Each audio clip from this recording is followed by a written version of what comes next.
అమ్మ ఈరోజు మీకోసం ఒక సూపర్ రెసిపీ చేయబోతున్నాను. అదేంటో సస్పెన్స్ చూడండి మీరే. కొంచెం ఉల్లిమందు అంటే ఉల్లిపాయ ఉంటుంది కాబట్టి చివరిలో చిన్నగా మెంతి పొడి, పసుపు. ఓకే, ఆనియన్ వేగిపోయినట్టున్నాయి. మనం కట్ చేసి పెట్టుకున్న ఉల్లిబందు వేసేసుకుందాం.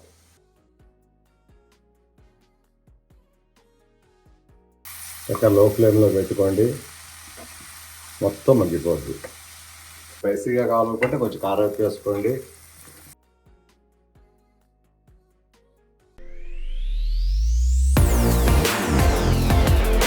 హాయ్ అండి, మీ వాడిని, మీ అందరి వాడిని, మీ విజయ్ కూరగాడి.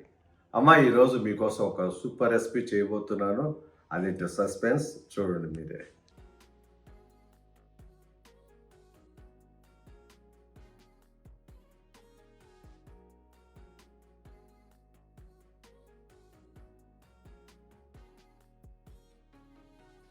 నీట్గా ఇలా వచ్చినవన్నీ కట్ చేసుకోవాలమ్మా, చూసుకోండి. ఏదన్నా కొంచెం ఎండినట్టుగా అనిపించినా కూడా తీసేయండి.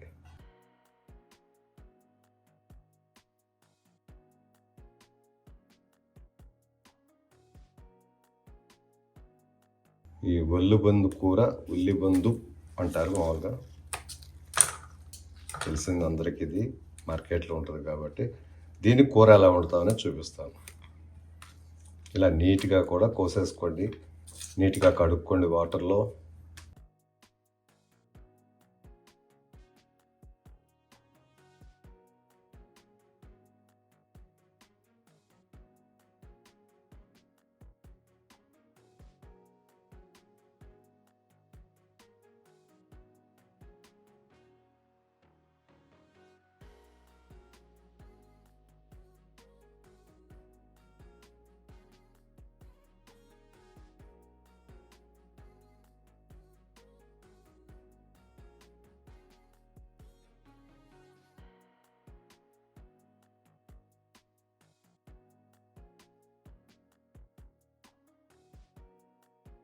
ఓకేనండి, అదేంటో చెప్తున్నాను. ఇప్పుడు ఉల్లిబందు కూర దాన్ని ఇప్పుడు దాకా క్లీన్ చేసుకున్నాం, కట్ చేస్తున్నాం. చూడండి ఎలా కట్ చేయాలో.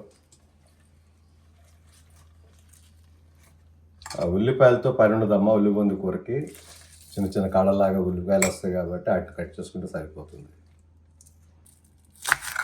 అలాగా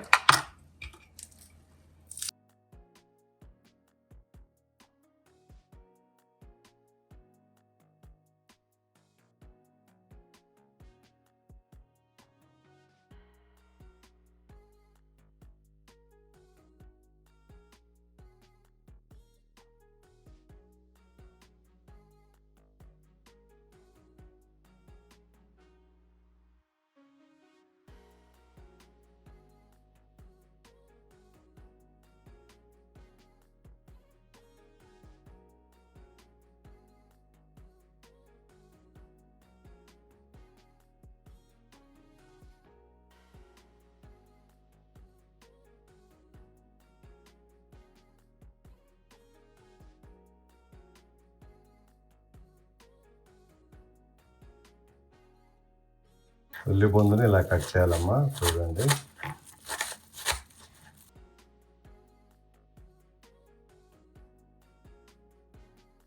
అండి, ఉల్లిబందు నుంచి తీసిన ఆనియన్ చూసారు కదా, కట్ చేసి పెట్టుకున్నాను.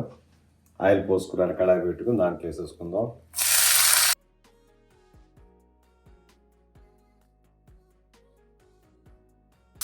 కొంచెం ఉల్లిబందు అంటే ఉల్లిపాయ ఉంటుంది కాబట్టి చివరిలో చిన్నగా అది కాసేపు వేగిన తర్వాత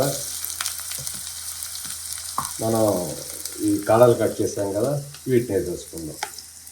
అది అదేలాగానే మిర్చి కలిపాం, అలాగే పొడులు కలిపేసుకుందాం. మెంతి పొడి,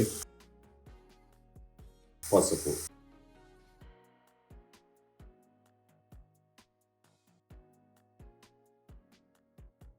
ముందు ఆనియన్తో పాటు వేసుకోవాలమ్మా. కొంచెం పసుపును మెంతి పొడి ఆయిల్లో కూడా వేగాలంటారు.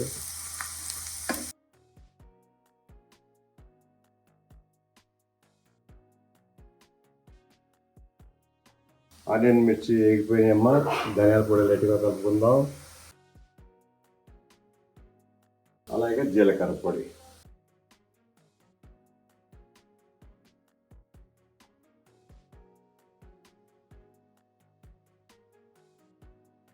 ఓకే ఆనియన్ వేగిపోయినట్టున్నాయి. మనం కట్ చేసి పెట్టుకున్న ఉల్లిపొందు వేసేసుకుందాం.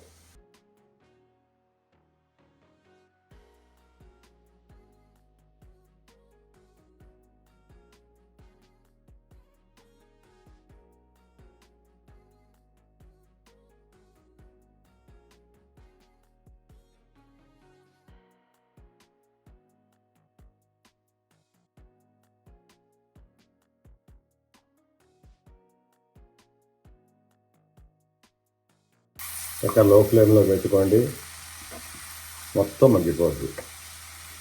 ఆకుకూరలాగానే కాబట్టి ఉల్లిపొందు అనేది అంతే. మూత పెట్టేద్దాం, మగ్గుద్ది. ఓకేనండి, ఓపెన్ చేసి చూద్దాం. మగ్గిపోయి ఉంటుంది. అది చూసారు కదా, ఇందాక ఎంత వేసాం మనం, ఎంత అయిపోయిందో చూడండి. కానీ చక్కగా వాటర్ వచ్చి మగ్గిపోతుంది. లైట్ ఫ్లేమ్ సిమ్లో పెట్టుకోండి, తక్కువ మంట మీద చక్కగా మగ్గిపోద్ది. మళ్ళీ మూత పెట్టేసుకుందాం. ఇలా మగ్గ నేర్చుకున్న తర్వాత ఏమి వేస్తానంటే చూసి నేర్చుకోండి, చాలా బాగుంటుందమ్మా. ఉల్లిబందు కూర వారానికి ఒకసారి తినాలి. పొట్టలో ఏదైనా మలినాలు కానీ ఏదైనా ఉన్నా కూడా పేగుల్లో మొత్తం క్లియర్ అయిపోతుంటారు దీనికి, ఉల్లిబందు కూరకి.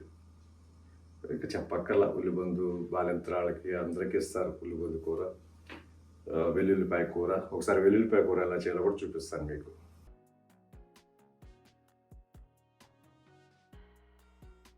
అయిపోవచ్చిందమ్మా, కొంచెం సేపట్లో మూత పెట్టేసుకుందాం. ఓకేనండి, మగ్గిపోయి ఉంటుంది కూర. అది చూసారు కదా.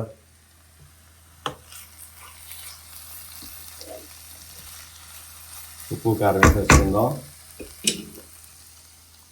ఉప్పు అంటే సాల్ట్ అమ్మ, వేపుడు కాబట్టి సాల్ట్ తెలుసు అందరికి.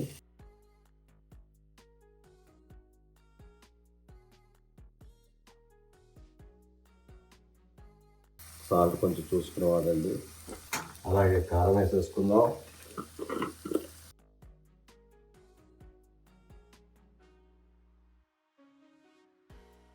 చాలు. తినేదాన్ని పట్టించి ఎప్పుడు చెప్తుంటాను చూసుకోండి. స్పైసీగా కావాలనుకుంటే కొంచెం కారం ఎక్కువ వేసుకోండి, నార్మల్గా కావాలంటే తగ్గించుకోండి.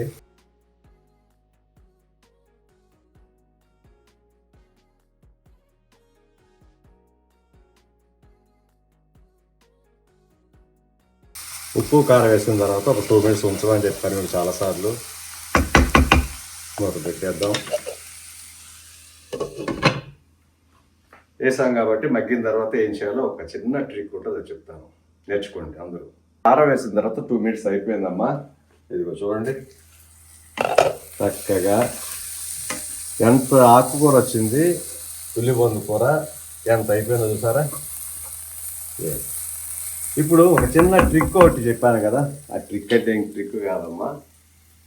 శనగపిండి తీసుకున్నాం చూడండి. ఇది శనగపిండి ఒక 2 స్పూన్లు చూసుకోండి, జాగ్రత్తగా చల్లుకుని దించేసుకోవటమే.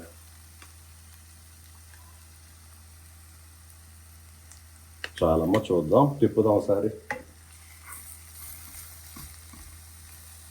ఉల్లిపొందు కూరకి శనగపిండి వేస్తే పొడి పొడిలాడుతూ చాలా టేస్టీగా ఉంటుందమ్మా. శనగపిండి అనేది అందరిలోనూ ఉంటుంది కాబట్టి, లేదా వేయించిన శనగపప్పు ఉంటే కొంచెం పౌడర్ లాగా చేసుకుని చల్లేసుకోండి. ఇంకొంచెం వేసుకోవచ్చు పొడి, కొంచెం వేద్దాము, కొంచెం నీట్గా. ఎస్,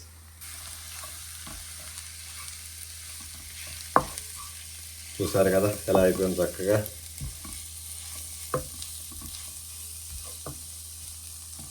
ఉల్లిపొందు కూర రెడీ.